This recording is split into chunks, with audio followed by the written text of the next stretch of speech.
بسم اللہ الرحمن الرحیم۔ محترم ناظرین، السلام علیکم۔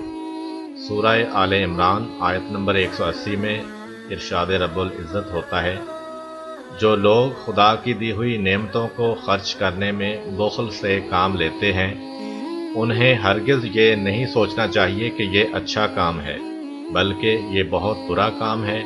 ان قریب قیامت کے دن وہی چیزیں ان کی گردنوں میں طوق کی طرح لٹکا دی جائیں گی جن میں وہ بخل کیا کرتے تھے۔ اسی ضمن میں نقل ہوتا ہے کہ پیغمبر اکرم صلی اللہ علیہ وآلہ وسلم خانہ کعبہ کے طواف میں مشغول تھے۔ ایک مرد کو دیکھا جو غلاف کعبہ کو پکڑے دعا کر رہا تھا، خدایا اس گھر کا واسطہ مجھے بخش دے۔ رسول خدا صلی اللہ علیہ وآلہ وسلم نے فرمایا، تیرا گناہ کیا ہے؟ اس شخص نے کہا، میرا گناہ اتنا بڑا ہے کہ میں اس کو بیان نہیں کر سکتا۔ رسول خدا، تیرا گناہ بڑا ہے یا زمین؟ شخص، میرا گناہ۔ رسول خدا، تیرا گناہ بڑا ہے یا پہاڑ؟ شخص، میرا گناہ۔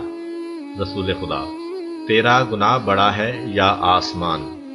شخص، میرا گناہ۔ رسول خدا، تیرا گناہ بڑا ہے یا خدا؟ شخص، خدا اعلیٰ اور اجل ہے۔ رسول خدا، تجھ پر وائے ہو، اپنے گناہ کو بیان کر۔ شخص، اے رسول اللہ صلی اللہ علیہ وآلہ وسلم، میں ایک دولت مند شخص ہوں، اور جب بھی میرے پاس کوئی سائل آتا ہے اور مجھ سے کسی چیز کا سوال کرتا ہے تو مجھے ایسا لگتا ہے جیسے آگ کا شعلہ میری طرف آ رہا ہے۔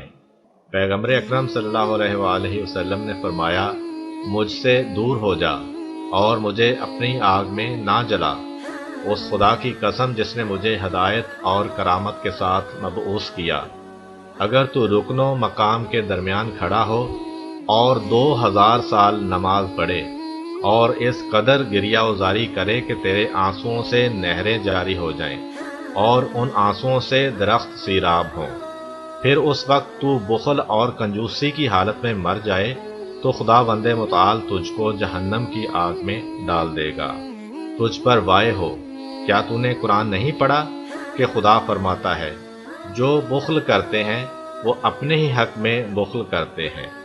جو شخص اپنے نفس کو بخل سے دور رکھے گا وہی کامیاب و کامران ہے۔